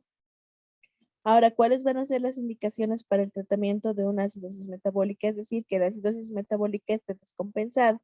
Un pH menor a 7. Una hipercalemia mayor a 6.5. Una hipotensión severa que no responde a la reposición de líquido, falla ventricular izquierda severa, depresión respiratoria o una acidosis de tipo hiperclorémica. Entonces, si hacemos el cálculo con los valores previos que teníamos y considerando que el valor esperado de bicarbonato va a ser de 22, podemos decir y que nuestro paciente pese 60 kilogramos, podemos decir que el total de 1000 equivalentes que debemos reponer en este paciente es de 360. Y al ser de 360, ¿qué es lo que debemos hacer? Debemos considerar que cada ampolla de bicarbonato acá en nuestro medio viene con 19.9 mil equivalentes de bicarbonato, es decir, redondeando 20 mil equivalentes. Entonces, lo que vamos a determinar es cuántas ampollas de bicarbonato debemos administrar a este paciente.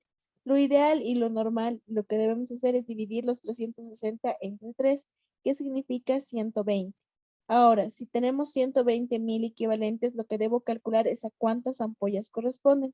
Y esto corresponde a 6 ampollas. Entonces, lo que significa que voy a reponer en bolo la primera dosis, 6 ampollas. Y la siguiente dosis va a ser diluida en 250 ml de solución dextrosa al 5% o al 10%. Se va a administrar en un tiempo de 6 horas. Posterior a eso se va a realizar una gasometría y vamos a determinar si requiere la administración de mayor cantidad de bicarbonato.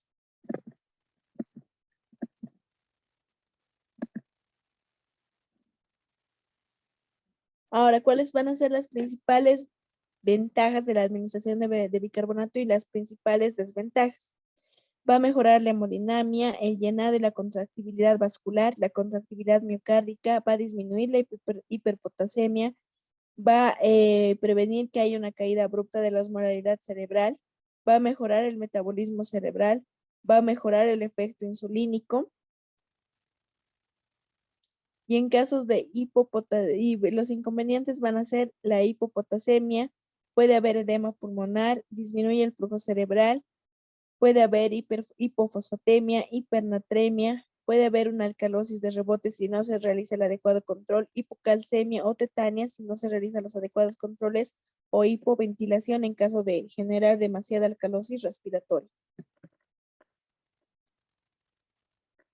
Respecto a la alcalosis metabólica, las principales causas van a ser pérdidas digestivas, vómitos o aspiración nasogástrica, uso de antiácidos orales, diuréticos de azo, tiazidas, hiperaldosteronismo primario o secundario, hipopotasemia, puede haber retención de la administración exógena de bicarbonato, transfusiones masivas de sangre o expansores de plasma con citrato, lactato o acetato.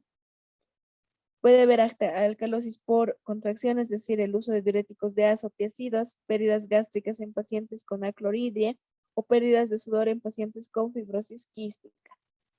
Ahora también debemos considerar que esta patología se va a llegar a compensar con una acidosis respiratoria, es decir, por cada 1000 equivalente por litro que incremente el bicarbonato, se produce una retención de dióxido de carbono en 0.7 milímetros de mercurio. Es decir, que la presión parcial de dióxido de carbono esperado va a ser de 0.7 por el bicarbonato del paciente más 21 más menos 2 mil equivalentes. Menos 2, perdón, milímetros de mercurio. Ahora, ¿cuál va a ser el tratamiento principalmente de la alcalosis metabólica? Se va a determinar si es sensible al cloro, resistente al cloro o es una alcalosis extrema. Si es sensible al cloro, se va a administrar suelos salinos isotónicos con cloruro de potasio añadido. Y si es resistente al cloro, se va a determinar cuál es su etiología para evitar la etiología y corregir la misma. Y en caso de alcalosis extrema, se puede realizar hemodiálisis en algunos casos y evitar el exceso de aporte de bicarbonato. Respecto a la acidosis respiratoria, las principales causas pueden ser alteraciones de la ventilación pulmonar, por ejemplo, obstrucción de la vía respiratoria o edema agudo del pulmón, alteraciones de la pared torácica o de los músculos respiratorios, como por ejemplo algunas enfermedades musculares, como es ser la miastenia gravis, o algunas enfermedades nerviosas como las polineuropatías, o enfermedades de la caja torácica como la cifoescoliosis, y algunas enfermedades, por ejemplo, de los centros respiratorios como el hipotiroidismo, alcalosis metabólica o alteraciones estructurales de los centros respiratorios como poliomielitis vulvar, encefalitis, entre las principales. Su forma de compensación va a ser una alcalosis metabólica, es decir, en casos agudos, el bicarbonato va a aumentar un mil equivalente por cada 10 milímetros de mercurio de aumento de la presión parcial de dióxido de carbono, y en casos crónicos va a aumentar 3.5 mil equivalentes por 10 milímetros de mercurio en caso de aumento de lo que es la presión parcial de dióxido de carbono. Lo principal en estos pacientes se debe tratar de aumentar la ventilación alveolar eficaz y tratar la causa subyacente. El aporte de oxígeno, de acuerdo a la situación, debe ser adecuado porque puede llegar a deprimir el centro respiratorio y se puede en algunos casos utilizar farmacoterapia broncodilatadora, ventilación mecánica no invasiva o invasiva, entre otras. Respecto a la alcalosis respiratoria, las principales causas pueden ser una estimulación directa del centro respiratorio, es decir, que exista la presencia de ansiedad, hiperventilación psicógena voluntaria, sepsis por microorganismos gram negativos, cirrosis o algunas alteraciones neurológicas, hipoxia por enfermedad pulmonar, insuficiencia cardíaca congestiva, anemia o hipotensión grave, enfermedades pulmonares como la enfermedad intersticial pulmonar, asma o algunos fármacos como los salicilatos o las santinas o las catecolaminas. En caso agudo, el bicarbonato va a descender 2.000 equivalentes por cada 10 milímetros de mercurio de descenso de la presión parcial de dióxido de carbono, y en casos crónicos desciende desde 5.000 equivalentes por cada 10 milímetros de mercurio en caso de aumento de la presión parcial de dióxido de carbono. La forma de compensación va a ser una acidosis metabólica. Ahora acá les voy a dejar un video para que puedan ver un poco y entender más un poco de lo que es el tratamiento y lo que es la parte de las alteraciones del trastorno interno y de las alteraciones del metabolismo ácido-base.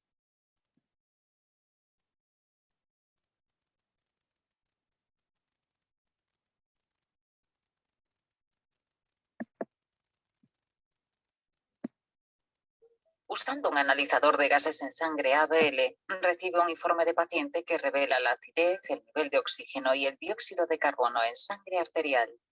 El informe también incluye un cálculo del nivel del bicarbonato. Es importante mantener un nivel normal de pH en sangre. Por ello, el cuerpo realiza ajustes continuos para mantener un nivel preciso de pH. Ese proceso es la homeostasis. El nivel de pH puede verse afectado por alteraciones metabólicas o respiratorias, por ejemplo. El cuerpo intenta mantener un equilibrio con los amortiguadores corporales y un determinado cociente bicarbonato, PCO2, con respuestas compensatorias respiratorias o renales. La respuesta respiratoria es rápida, ya que los pulmones aumentan o disminuyen la eliminación del dióxido de carbono que comienza en los primeros minutos de la alteración ácido-base y se mantiene hasta horas después. La respuesta renal es más lenta, dado que los riñones alteran la excreción de metabolitos ácidos o alcalinos en cuestión de horas o días tras una alteración ácido-base aguda. Cuando el cuerpo intenta mantener un equilibrio ácido-base, tiene este aspecto, pero las enfermedades, las intoxicaciones, las lesiones y otros trastornos pueden amenazar este equilibrio. Una categorización simplificada de las alteraciones ácido-base sería alcalosis respiratoria, acidosis respiratoria, alcalosis metabólica o acidosis metabólica. La alcalosis respiratoria es una condición que puede aparecer debido a la hiperventilación alveolar.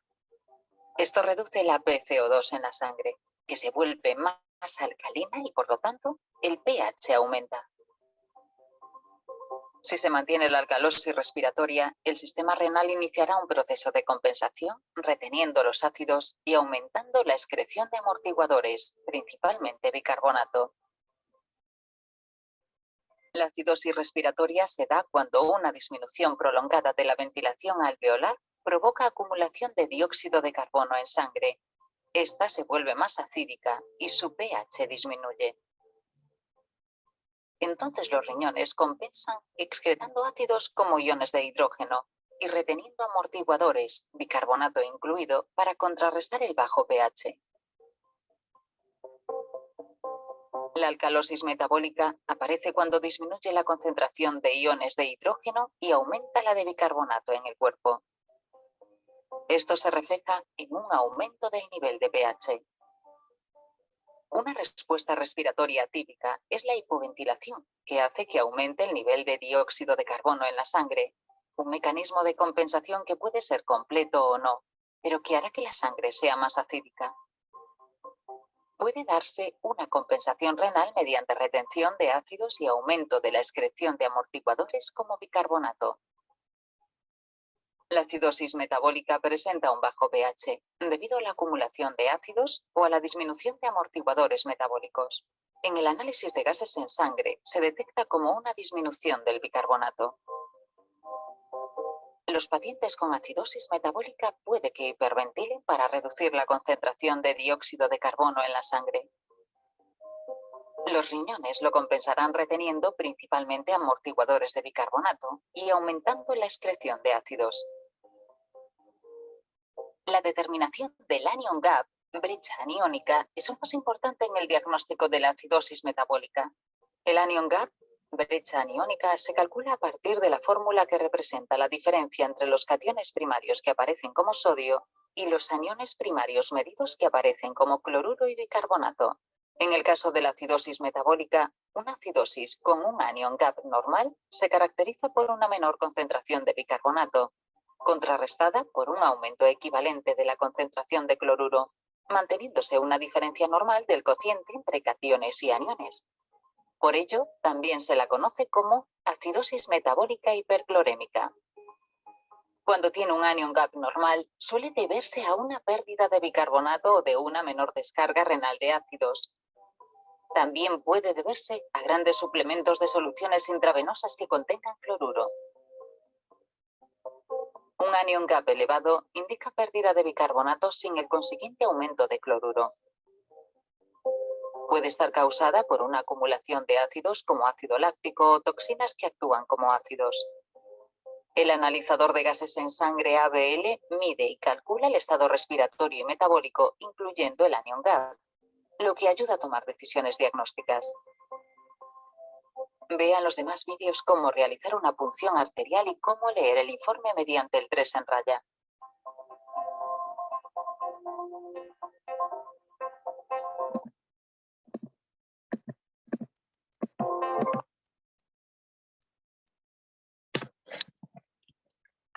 No sé si hasta acá tienen alguna duda acerca del tema que les acabo de explicar.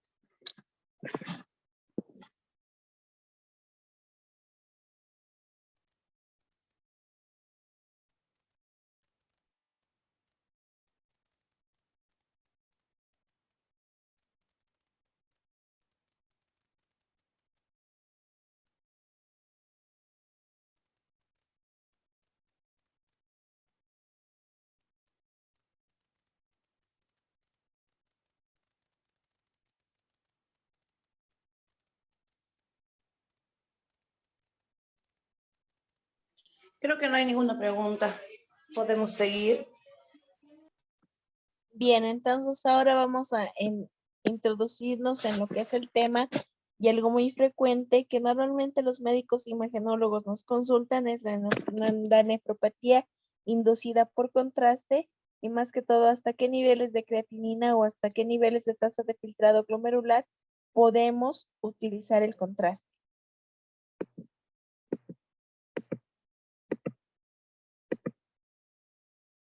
Bien, bueno, la nefropatía inducida por contraste se va a definir como un deterioro abrupto de la función renal secundaria a la administración de algún medio de contraste. Va a haber un aumento principalmente de la creatinina a nivel de tipo absoluto, es decir, a nivel de la creatinina basal que tenga el paciente, un incremento mayor o igual a 0.5 miligramos decilitro o relativo mayor o igual al 25% en las 24, 48 horas o incluso hasta 72 horas tras la administración del medio de contraste en ausencia de otra alternativa. ¿Cuáles van a ser los principales factores de riesgo para una nefropatía inducida por contraste? La edad mayor a 65 años respecto a los no modificables, disfunción renal preexistente del riñón, puede ser en casos de trasplante renal o ya en pacientes con enfermedad renal crónica establecida, diabetes mellitus, fallo cardíaco congestivo con la presencia de una fracción de eyección del ventrículo izquierdo disminuida menor al 60%, mieloma múltiple o la presencia de sepsis. Y los modificables van a ser la deshidratación severa, hipotensión prolongada, anemia, reducción de volumen intravascular efectivo, toma simultánea de drogas nefrotóxicas y toma simultánea de algunos medicamentos como pueden ser los IECAS o los ARA2. Bien, la vía de administración, en caso, la vía también va a influir un poco cuál va a ser la vía de administración y el riesgo de que exista lesión en la función renal. Bueno, cuando existe administración intravenosa, es decir, el contraste llega a la arteria renal tras difusión venosa a través del corazón derecho y la circulación pulmonar, o la administración intraarterial con exposición renal secundaria, que este es un nuevo concepto en realidad donde el contraste se administra cerca a la arteria renal en procedimientos, por ejemplo, principalmente del corazón derecho, arterias pulmonares, carótida, aorta intrarrenal o incluso coronarias. Entonces, el riesgo de lesión renal aguda es muy bajo, normalmente cuando se administra intravenoso, cuando la tasa de filtrado glomerular es mayor o igual a 30 ml minuto. Hay que tomar algunas medidas de prevención si la tasa de filtrado glomerular es menor a 30 ml minuto, o incluso en algunas situaciones cuando el paciente está en unidad de cuidados intensivos, si la tasa de filtrado glomerular es menor a 45 ml minuto y este paciente está internado en cuidados intensivos o en cuidados intermedios.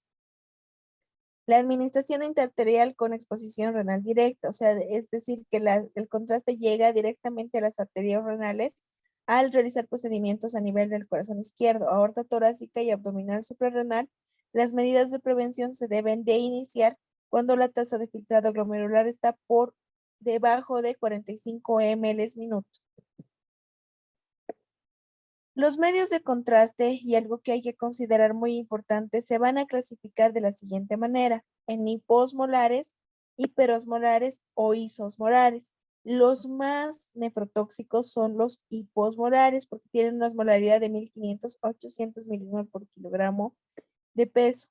Entonces, la dosis que se debe de utilizar es la ideal de 800 milimol por kilogramo de peso. En los hiperosmolares podemos utilizar hasta 850 milimol por kilogramo de peso y en los isosmolares hasta 250. Los más utilizados van a ser los hiperosmolares. Ahora, ¿cuál va a ser la fisiopatología por la cual va a producir la lesión renal aguda? El contraste. En realidad, por la toxicidad propia del contraste, se va a producir un daño endotelial o daño tubular, con una disminución del óxido nítrico, una disminución del estrés oxidativo, lo cual va a llevar a vasoconstricción, lo cual va a incrementar la viscosidad de la sangre y va a producir una hipoperfusión a nivel de la región medular del riñón y una hipoxia medular. A su vez, la viscosidad del contraste va a ayudar a que aumente se produzca un aumento de su viscosidad en el fluido tubular, aumenta la presión a nivel intratubular, disminuye el volumen urinario, lo cual va a producir una retención del contraste, aumentando también la viscosidad de la sangre, va a aumentar la presión intersticial a nivel de la región tubular y va a haber una caída de lo que es la tasa de filtrado glomerular. Es decir, los efectos citotóxicos de los medios de contraste van a inhibir la reabsorción tubular de proteínas, la vascularización, apoptosis y necrosis, causan estrés oxidativo y activación de citocinas proinflamatorias. Además de que se precipitan en forma de cristales a nivel de lo que son las células tubulares, obstruyendo la eliminación del flujo urinario, de esta manera produciendo su retención. Además, producen, como ya habíamos mencionado, hipoxia medular renal, porque hay un desequilibrio entre las moléculas vasoactivas de vasoconstricción, tanto de toxina y endoterina, y disminución de los vasodilatadores, tanto óxido nítrico como prostaglandinas. Esta cascada oxidativa produce una injuria hipóxica, principalmente a nivel tubular renal y con pérdida de algunas nefronas. Se ha creado una tasa más o menos de clasificación para poder predecir el riesgo que tiene un paciente de desarrollar nefropatía inducida por contraste. Entre ellos, los principales factores de riesgo que se han considerado son la hipertensión arterial con una presión sistólica menor a 80 milímetros de mercurio por más de una hora o con soporte inotrópico, la presencia de insuficiencia cardíaca con una clase funcional de tipo 4 principalmente o una historia previa de edema agudo de pulmón, edad mayor a 75 años, la existencia de diabetes mellitus, hematocrito menor a 39% para hombres y menor a 36% para mujeres, el volumen medio del contraste utilizado y la tasa de filtrado glomerular de los pacientes, que menor a 20 es mayor el daño, menor a 20, entre 20 y 40 es medio y entre 40 y 60 es mínimo. Entonces, de acuerdo a la puntuación, se ha determinado que menor a 5 el riesgo de que incremente la creatinina sérica más de 0.5 miligramos de cilitro o el 25% del total es de 7.5 y con una mortalidad de 2%. Cuando ya la puntuación es de 6 a 10, incrementa un 14% y el riesgo de mortalidad es 5 a 5.7%.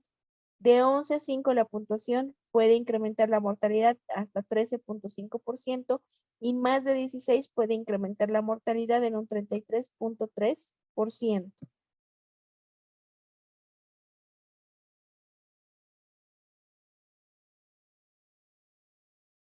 Ahora, se ha calculado de acuerdo de acuerdo a la tasa de filtrado glomerular, quienes corren mayor o menor riesgo de desarrollar una nefropatía inducida por contraste y qué medidas se debe de tomar en estos pacientes. Con una tasa de filtrado glomerular mayor a 60 ml minuto, en la administración intraarterial no hay mayor riesgo de nefrotoxicidad. Con mayor a 45 ml minuto, la administración intravenosa sí hay otros factores de riesgo de nefrotoxicidad, no existe mayor riesgo de generar una nefropatía inducida por contraste, pero ¿qué se debe de considerar en estos pacientes? Que se debe asegurar una adecuada hidratación antes y después del procedimiento. Se debe interrumpir tratamientos como el uso de AINES, diuréticos de asa o nefrotóxicos. Considerar interrumpir el tratamiento con metformina de acuerdo a la tasa de filtrado glomerular del paciente. Usar la menor dosis de contraste.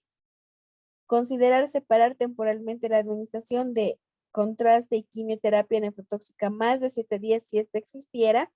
Y se debe realizar un control seriado de la creatinina sérica 48 a 72 horas después de haber realizado el procedimiento si este está internado y si no por la consulta externa y no repetir la administración de contraste en 48 a 72 horas.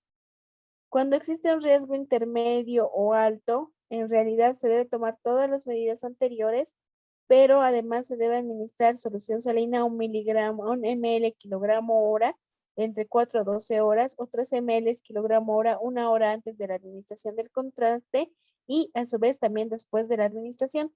Se debe considerar el uso de contraste isosmolar y control de la creatinina sérica igual a 48 a 72 horas en la vía intrahospitalaria o ambulatorio. Cuando el riesgo es alto, se debe utilizar contraste isosmolar, se debe solicitar, o sea, cuando la tasa de filtrado glomerular está entre 30 y 40, se debe solicitar valoración nefrológica. Y menor a 30, se debe solicitar sí o sí la valoración por nefrología.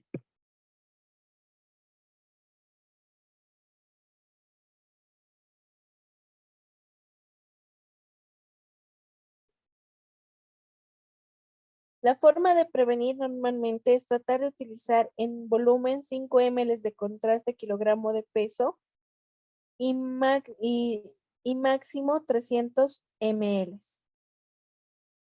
Respecto al contraste iso e hiposmolar, se puede utilizar cualquiera de los dos, considerando la dosis. Respecto al contraste hiperosmolar, y habíamos mencionado que se debe utilizar la dosis mínimo posible. Ya se debe calcular el riesgo de desarrollo de nefropatía inducida por contraste con los factores ya mencionados y se debe suspender siempre el uso de fármacos nefrotóxicos, principalmente aquellos que no son esenciales. Ahora, respecto al tratamiento de la nefropatía inducida por contraste, existen varias teorías. Se han hecho estudios comparativos entre las diferentes teorías de cómo prevenir o de cómo tratar una nefropatía inducida por contraste, y entre todas ellas se ha determinado que la mejor forma de prevención de cualquier tipo de nefropatía por contraste va a ser la hidratación, cualquiera. Obviamente las otras técnicas también se pueden utilizar, pero la técnica estándar, la ideal que se debe utilizar es la hidratación o la expansión de volumen.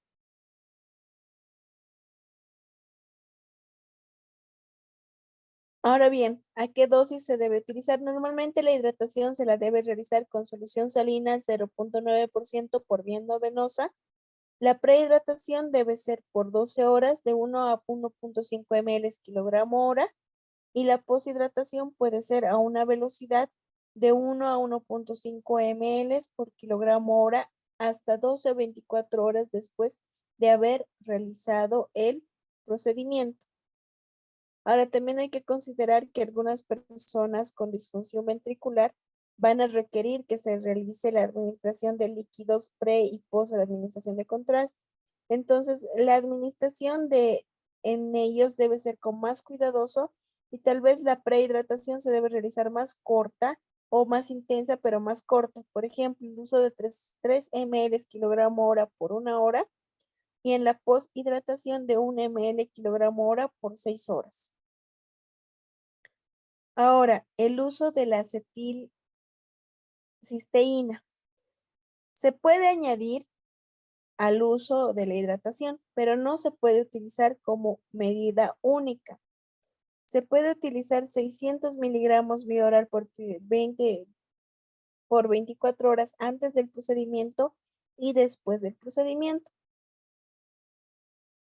Y finalmente el uso de estatinas. Se puede utilizar altas dosis de estatinas por corto tiempo, es decir, 80 miligramos, la combinación de atorvastatina o rosuvastatina o simvastatina. La que tenemos más en nuestro medio es la atorvastatina, entonces podemos utilizar 80 miligramos pre-tratamiento y 80 miligramos post-tratamiento.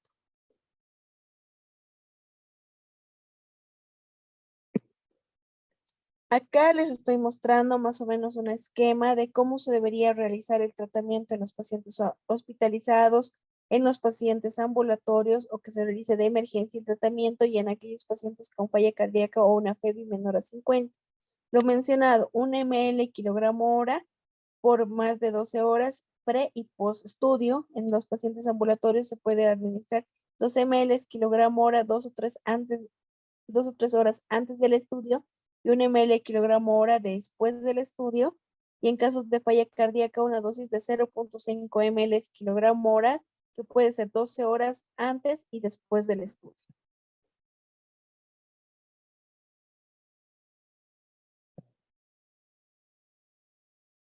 Como habíamos mencionado, la acetilcisteína se puede utilizar en dosis de 600 y se puede llegar a dosis de 1200 miligramos por día. Se puede administrar 2 veces al día antes del estudio y posterior al estudio.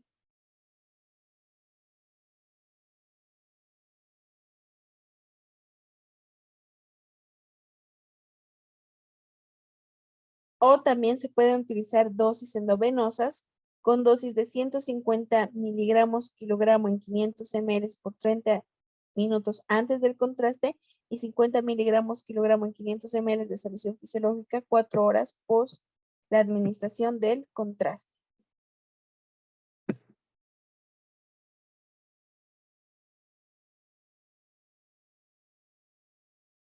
No sé si hasta acá tienen alguna consulta.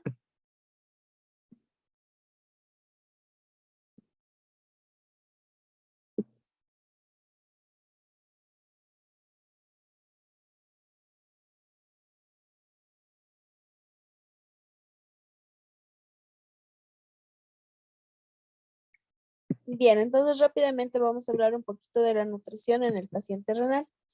Debemos considerar, vamos a considerar dos aspectos, la nutrición en un paciente con insuficiencia renal aguda y la nutrición en un paciente con insuficiencia renal crónica. Normalmente el paciente con insuficiencia renal crónica se caracteriza por un estado hipercatabólico, con un aumento importante de la glucosa. Entonces hay que considerar que ellos agotan normalmente los depósitos de glucógeno hepático y que normalmente se produce neoglucogénesis aparte de las proteínas viscerales y del músculo esquelético. Se caracterizan por protólisis, acidosis metabólica y normalmente hay una tendencia a favorecer a la desnutrición. Entonces, el objetivo principal de la nutrición en estos pacientes va a ser recuperar la función renal, conservar la masa magra y estimular la inmunocompetencia, además de cubrir los requerimientos de los nutrientes en pacientes con estados hipercatabólicos. Para eso se va a considerar las siguientes dosis. Dosis de proteínas de 0.8 a un gramo kilogramo de peso sería lo ideal para aumentar y normalizar lo que es la tasa de filtrado glomerular.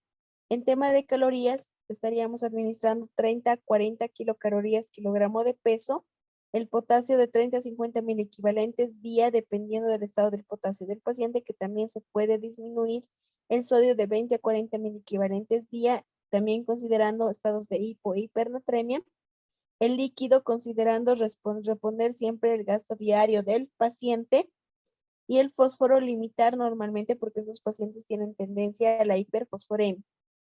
En estados de pacientes, por ejemplo, en insuficiencia renal crónica, debemos considerar el estado prediálisis y el estado postdiálisis. Lo ideal en estos pacientes prediálisis es reducir la toxicidad urémica, retrasar la progresión de la enfermedad renal crónica y prevenir la desnutrición. Es por ello que las proteínas se utilizan más de 0.6 gramos kilogramo día y normalmente las proteínas que se utilizan son aquellas de alto valor biológico. Respecto a la energía, estamos utilizando 35 kilogramos kilogramo día, mayor cantidad de carbohidratos, menor cantidad de grasas, fibra de 15 a 20 gramos día. Estos pacientes tienen una tendencia a ser estreñidos, entonces se debe de incrementar el sodio. Si es paciente hipertenso, menos de 2 gramos día. Si no es paciente normotenso, se puede utilizar en dosis normales. El fósforo normalmente menos de 800 miligramos en 24 horas. El potasio igual se debe regular de acuerdo al potasio del paciente y a la cantidad de diuresis del paciente. El calcio se debe administrar normalmente suplementos de 500 a 1500 miligramos día y el magnesio de 200 miligramos día. El zinc de 15 miligramos día. Podemos añadir algunas vitaminas, como por ejemplo el ácido fólico, la vitamina B, B1, porque estos pacientes no producen gran cantidad de glóbulos rojos por el fallo del riñón. Y agua normalmente se va a asociar a la cantidad de orina que orina el paciente en 24 horas. Es decir, si el paciente orina en 24 horas 1000 ml, es la cantidad de líquido que puede tomar en 24 horas. Ahora, en aquellos pacientes en diálisis o en hemodiálisis o en diálisis peritoneal, principalmente la idea va a ser prevenir la desnutrición, evitar cuadros de hipercalemia, ingesta de líquidos, o sea, sobrecarga hídrica e hiperfosfatemia e hipocalcemia, a su vez reducir la toxicidad urémica. Debemos considerar que los pacientes en hemodiálisis van a requerir, los pacientes en diálisis peritoneal tienen mayor pérdida de proteínas, por lo tanto su dosis de proteínas va a ser mayor a 2.5 gramos kilogramo día. Y normalmente se va a tratar de restringir lo que es el potasio, equilibrar el sodio, el calcio y el fósforo de acuerdo a los valores de laboratorio para realizar las limitaciones correspondientes. Acá les estoy presentando más o menos cómo debería ser la dieta de un paciente ya en diálisis, con insuficiencia renal crónica. Entonces, lo que debemos hacer es lo siguiente: racionar las raciones del día deben ser mínimas respecto a leche y productos lácteos, porque a su vez pueden llegar a incrementar el fósforo. En tema de frutas, puede comer cualquier fruta al día, pero se debe reducir aquellas frutas que lleguen a producir un incremento del potasio. Respecto a verduras, ya que estos pacientes tienen una tendencia importante a la anemia, debemos de incrementar todos los alimentos ricos en hierro, por ejemplo, acelgas, espinaca, brócoli. Legumbres se pone una vez a la semana, ¿por qué? Y se lo disminuye, ¿por qué? Porque estos son grandes productores de fósforo y el fósforo se llega a acumular en los pacientes. Respecto a carnes, pescados y huevos, puede llegar a consumir bastante cantidad de carne, principalmente carne roja, huevos igual, porque el huevo tiene un alto contenido en proteínas de alto valor biológico y nos va a ayudar a equilibrar sus pérdidas de proteínas. Y respecto al pescado, si bien no lo puede consumir de manera diaria o constante por el contenido de fósforo, lo puede consumir 1 o 2 veces al mes.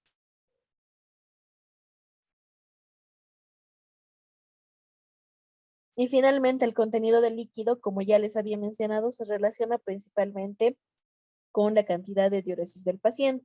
Ahora, en diálisis ya tenemos pacientes que no orinan, entonces su límite diario de consumo de líquido debe ser 800, 500, 800 ml. Siempre se le debe orientar al paciente que todos los alimentos tienen líquido, tanto las frutas como una sopa, se le debe ayudar a cuantificar a él todo el líquido que consume diario. No sé si hasta acá tienen alguna consulta acerca del último tema que hemos mencionado.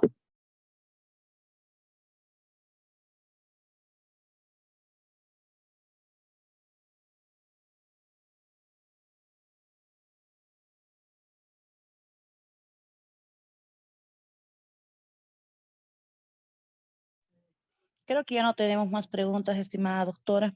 Siendo así, le damos las gracias a todas las personas por haber participado en este curso magistral. Esperamos su pronta participación en los otros cursos que tenemos más adelante. Comentarles que vamos a estar invitándoles a participar también de cursos gratis y muchas gracias a todos por su participación. Felicidades, doctora, por su exposición. Como siempre, ha sido una exposición magistral y esperamos tener la oportunidad de poder tener nuevamente su exposición nuevamente más adelante. Dicho esto, nuevamente las gracias y que tengan muy buenas tardes todos ustedes. El material se les enviará en su grupo el día martes junto con sus certificados y el video de la clase. Que tengan muy buenas tardes. Hasta luego.